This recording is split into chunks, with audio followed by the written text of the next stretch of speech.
Իհարկե սովորական դրվագ է, մենք պարզապես որտեղ տեսնում ենք Նիկոլին, Աննային, Ալենին մի անգամ տեսանք եւ այդպես շարունակ բոլորին հնարավորինս նույն պահին ասում ենք թե իրենք ովքեր են, իսկ դավաճան ասել, ազգի, թափթփուկ ասել եւ այլն ցանկացած բառ իրականում շատ քիչ է։ Պարզապես ոստիկանությունն է, որ մի անգամից միջոցներ է ձեռնարկում եւ մենք այնուամենայնիվ գիտենք, որ ինչքան էլ ասելու ենք, շարունակաբար միևնույնը կրկնելու ենք ճշմարտությունը։ Եվ այդպես այսօր ամենակարևորը ինչից որ ես ուզում եմ սկսել, չնայած որ դա ցավալի է ինձ համար ասել իրականում, բայց ամենակարևորը այսօր արդեն 7 տարի Նիկոլը իշխում է, 4.5 տարի անցավ խայտարակ կապիտուլյացիայից, եւ այսօր արդեն մենք պիտի ասենք հետեւյալը. ով այժմ Նիկոլի դեմ չէ, այլևս Նիկոլի հետ է, Նիկոլի կողմ է։ Ու սա շատ դժվար է ասել, որովհետև մենք չենք սիրում, մենք չենք ուզում, որ հասարակությունը բևեռանա, մենք չենք ուզում քաղաքացիական դժգոհություններ ներսում իրար դեմ եւ այլն, այնուամենայնիվ սա փաստ է եւ գիտեք ինչ, մենք պետք է շատ հստակ անվանենք էությունը։ Կողմ Նիկոլին լինելը նշանակում է կողմ լինել վախի, ստրկության, ստի, դավաճանության, դեմ լինել Նիկոլին նշանակում է դեմ լինել ազգի կործանման, դեմ լինել Հայաստանի ոչնչացման։ Սա հստակ սահմանումներ են, որ մենք այլևս պիտի դնենք, անկախ դրանից, թե ովքեր ինչպես կընկալեն դա։ Ամբողջ ցավով հանդերձ թերևս։ Հիմա եթե մենք այդպես քայլ առ քայլ գնում ենք, նայում ես մարդկանց, մտածում ես ինչու մինչև հիմա մենք չունենք պայքար, մարդկանց ինչ որ զանգված, ասում են, գիտեք ինչ, սա քաղաքականություն է, մենք քաղաքականության հետ գործ չունենք։ Երանի, սա միայն քաղաքականություն լիներ, ու այդ ժամանակ մենք էլ գործ չէինք ունենա, որովհետև մենք ամենևին հետաքրքրված չենք եւ ոչ մի քաղաքական գործընթացով։ Սա քաղաքական հարց չէ, սա ազգային հարց է, ազգի պահպանման ըստ այդմ, սա բարի եւ չարի պայքարի հարց է, որում ցանկացածը գործ ունի։ Եվ չի կարող լինել եւ որևէ մեկը, որը որ ընդգրկված չէ այս ամբողջի մեջ։ Եթե ընդգրկված չէ, ուրեմն Նիկոլի կողմ է, ինչպես ասեցինք արդեն։ Հիմա նորից քայլ առ քայլ ասում ենք այս ամբողջ մի կողմից նայում ես այս սարսափելի իրականությունը եւ մենք անդադ քննարկում ենք, որ պետք է ամբողջ ուժով պայքարել, բայց մյուս կողմից նայում ես ճնշող մեծամասնությունը կամ հանձնվել է, կամ հաշտվել է եւ լռում է, իսկ այդ ընթացքում Թուրքիայում այլևս բեմ են հանում Էնվեր Փաշայի, Թալյաթի, Ջեմալի եւ մյուսների նկարները, նրանց, ովքեր կազմակերպել են հայոց ցեղասպանությունը, եւ այդ ընթացքում մեր իշխանությունները ոչ միայն ներսից կազմակերպում են Հայաստանի Հանրապետությունը, ոչ միայն խայտարակում են Հայաստանը միջազգային դաշտում, այլ նաեւ շարունակում են իրենց ոչ թե հանձնվողական, մենք սկզբից էինք մտածում, որ դա պարտվողական հանձնվողական քաղաքականություն է, ոչ, ինքը ծառայում է Ադրբեջանին, եւ սա արդեն ակնհայտ է, եւ գիտեք սարսափելի բան եմ ասում, բայց ես չեմ զարմանա, եթե այն սահմանադրական փոփոխությունները, որ Նիկոլը առաջարկելու է, եւ որ մինչեւ հիմա գաղտնի է պահում, ես չեմ զարմանա, եթե այդ սահմանադրական փոփոխություններում Նիկոլը առաջարկելու է միացնել Հայաստանի Հանրապետությունը Ադրբեջանին։ Իսկ մենք շարունակում ենք լռել։ Սա է այդ սարսափելի իրողությունը։ Ու հիմա գիտեք, ես մտածում եմ, որ կարելի է տարբեր բաներ ասել, կարելի է մտածել, թե ինչ է կատարվում, բայց ինձ ասում են գույները խտացնում եք, իհարկե վատ է վիճակը, բայց դուք չափազանց խտացնում եք գույները։ Մենք չենք կարող չափազանցնել, մենք չենք կարող խտացնել գույները, ինչու, որովհետև նրանց չարիքը մենք չենք կարող պատկերացնել անգամ մեր ընկալմամբ։ Մենք չենք կարող պատկերացնել, որովհետև իրենք ծառայում են չարիքին, իրենք չարիքի հետևորդ են, եւ ես չեմ զարմանա, եթե փաստեր գտնեն մարդիկ, որ նրանք սատանայապաշտ աղանդի մասն են։ Այդա մենք ի վերջո գրեթե վստահ եմ, որ կհայտնաբերենք։ Հիմա եթե այդպես քայլ առ քայլ նորից շարունակում են գնալ, մտածում ենք, որ այս սարսափելի վիճակ է, մարդկանց հետ խոսում ես, ես անձամբ հանդիպել եմ մարդկանց, ընդ որում շատ խելացի զարգացած մարդկանց, հատկապես գիտության ոլորտի մարդիկ են, նման բան են ասում։ Ասում են, գիտես ինչ, դու ճիշտ ես ասում, ինքը դավաճան է, ինքը տգետ է, էլի ինչ որ բառեր ավելացնում, բայց ասում են, բայց արի գոնե խոստովանի, որ փոխարենը ինքը չի թալանում։ Գիտեք, սա զարմանահրաշ է, որովհետև Նախ թալանում է ու դրա մասին փաստերը լրագրողները, քաղաքական գործիչները, վերլուծաբանները բազմիցս հրապարակում են, բայց ես այլ բան եմ ասում։ Եթե ենթադրենք դատ է գնում, դատաքննություն եւ դատի է կանգնած մարդասպանը, ոչռագործ, ով անընդհատ մարդասպանությունները գործում դաժանաբար, ով որ սարսափելի ամբողջ ձևով խախտում է բոլոր հնարավոր օրենքները եւ այլն, ոչ մի պաշտպան չի գա ասի, բայց եկեք մեղմացնենք, որովհետեւ փոխարենը նա չի թալանում։ Ինքը մարդասպան է եւ պիտի դատվի որպես մարդասպան։ Եվ դավաճանությունը շատ ավելի ծանր մեղք է, քան ցանկացած այլ բան։ Ուստի ինքը չունի արդարացում։ Հիմա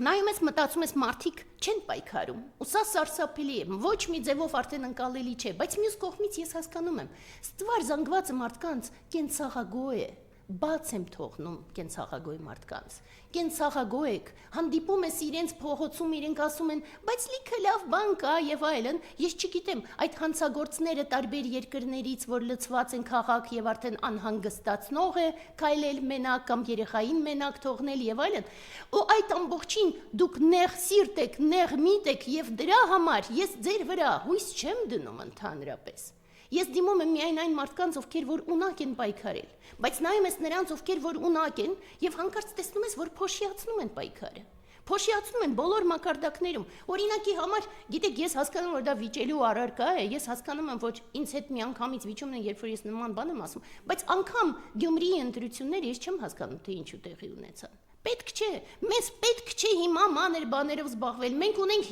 մեկ հիմնարար խնդիր եւ ընտրություններով հնարավոր չէ հանցագործին հաղթել, որովհետև առնվազն իրենք կեղծիքով հանդերձ ունեն այդ պետական ապարատի ստանդարտ 35%-ը։ Ըստ այդմ ընտրությունների հարց չէ, երբ որ հանցագործ է, հանցագործին դատում են, չեն գնում հանցագործի հետ մրցակցելու, չեն գնում, միանգամից դատում են, սկսում են դատաքննություն եւ հասնում են մինչեւ վերջ։ Եվ ըստ այդմ մեզ իրականում հեղափոխություն է պետք, այլ ոչ թե սովորական ընտրություններ, որում որ իրենք ի սկզբանե պարզ է, որ կեղծելու են ամբողջը։ Հիմա մյուս բանը, որ շատ կարևոր է, երբ որ դրա մասին ասում ենք, որ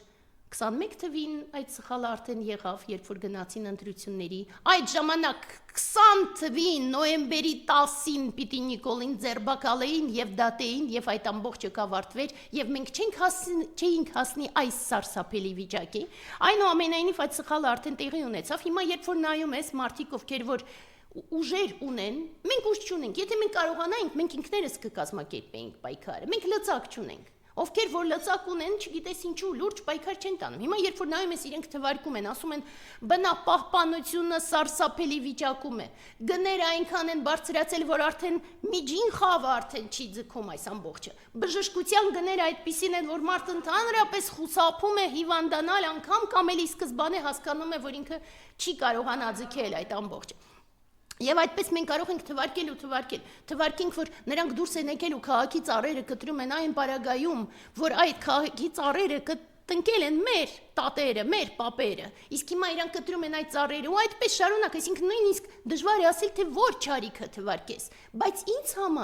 ինձ համար դա իհարկե փաստ է, ես իհարկե համաձայն եմ դրա հետ, բայց ինձ համար դա չէ հիմնարար պայքարի առարկան։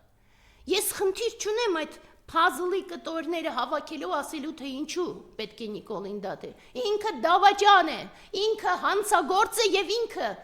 տապալում է ամբողջ Հայաստանը։ Ես դրա համար եմ պայքարում իր դեմ, ոչ թե այդ մանր բաների համար։ Հիմա ինքը վերջերս հայտարարել է, ասում է, ես ինչ էր ասում, որ հեսա կգժվեմ, դե այդպես էլ գժված է վաղուց, բայց որ ասում է հեսա կգժվեմ, նախարարները տգետ են, դա քո նշանակված նախարարներն են տգետ։ Դու որ ասում ես, որ իբր թե նախկինից եկած 7 տարի, գիտեք, Չինաստանի մեծն Կոնֆուցիոսը ասում էր, որ 7 տարի բավարար է, որ ամբողջ ազգը վերափոխվի դեպի լավը։ Ինքը ամբողջ ազգը վերափոխեց դեպի վատը այս 7 տարում։ Այս 7 տարում, այս սարսափելի վիճակը 7 տարում ինքը կարողացավ իրականացնել։ Մենք անդադ ասում ենք, որ դրա համար իրան մրցանակ կարող են տալ Ադրբեջանը եւ վստահաբար արդեն վաղուց տվել են տարբեր տեսքով։ Հիմա, երբ որ հիմա մտածում ես ինչ կարելի անել, մարդիկ ասում են, լավ, վիճակը այնքան սարսափելի է, որ լուծումներ չկան։ Լուծումներ միշտ կան։ Կրթությունը խիստ կառավարումը այդ ամբողջը կարող է փոխել, բայց առաջնային հարցը, անհապաղ լուծման ենթակա հարցը Նիկոլին դատելն է, եւ դրա համար ես բոլոր մանր կարգախոսները բաց թողեք, արցախցիների մանր կարգախոսները, մյուսների մանր կարգախոսները բաց թողեք, մենք մեկ կարգախոս ունենք, դատել Նիկոլին, ուրիշ կարգախոսի կարիք մենք այժմ չունենք, դատել Նիկոլին եւ պաշտպանել սեփական հայրենիքը, միայն դատելուց հետո։ Ու վերջինը, որ ուզում եմ ասել, գիտեք,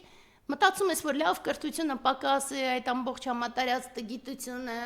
կենցաղագույ լինելը, մարդիկ ինչ-որ տեղերում փորձում են իրենց սեփական բիզնեսով բավարարվեն ու աչքերը փագեն ու չմտածեն այս ամբողջ իրականության մասին, բայց ամենաշատը ինչ-որ պակասում է, գիտեք, դա սերն է։ Ես հասկանում եմ, որ շատ հաճախ մարդկանց համար տարօրինակ է, ինչպես կարելի է խոսել հանցագործի դեմ, բայց խոսել սիրո մասին։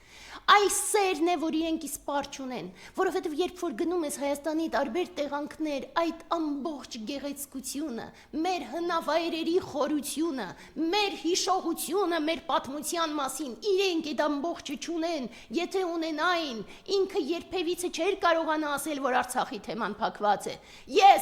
Ես Էլեոնորա Մանանդյանս, Մանանդյանի ժառանգը, ես հայ եմ, ես քեզ ասում եմ Արցախի թեման փակված չէ, որովհետև ասել Արցախի թեման փակված է, կարելի ասել Անիի թեման փակված է, Վանի թեման փակված է, կամ Ապարանի թեման փակված է, այդպես շարունակ, այս ոչ մի հարցը փակված չէ,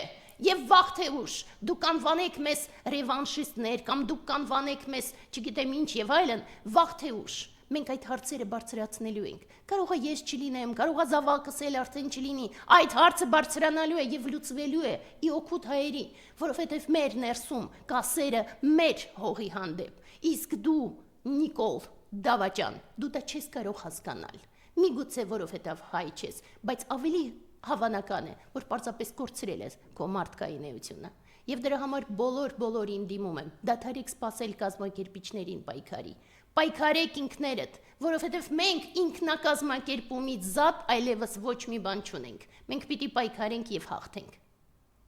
Երևի Տիկին Մալաջանցը ծանոթ եք, լսել եք, մենք շատ ակտիվորեն մենք տարածում ենք, հայ 80-ամյա ծերունու տարածյորեն գլխատած ադրբեջանցին պնդում է, որ Հայաստանի կողմից իր դեմ հայտարարված միջազգային հետախուզումը դուրս է եկել։ Անցած տարի Մոսկվայում մի քանի ժամով ձերբակալված ապաժամենած ազատ արձակված Քամիլ Զեյնալին, որի նկատմամբ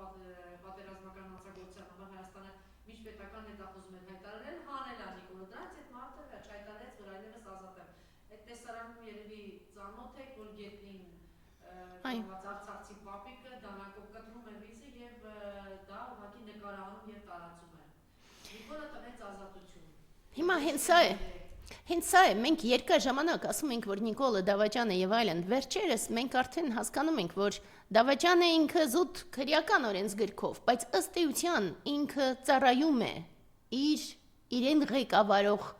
Ադրբեջանին եւ Թուրքիային եւ ծառայում է այնքան, որ ցանկացած գնով այլևս պատրաստ է հանձնել ամբողջ ոչ միայն տարածքները, պատիվը, գիտելիքները, ունակությունները, ամբողջը եւ դրա համար իրեն դատելը անհրաժեշտ է յուրաքանչյուրի համար, որովհետեւ այդ պապու տեղը մեզանից յուրաքանչյուրը կարող էր հայտնվել։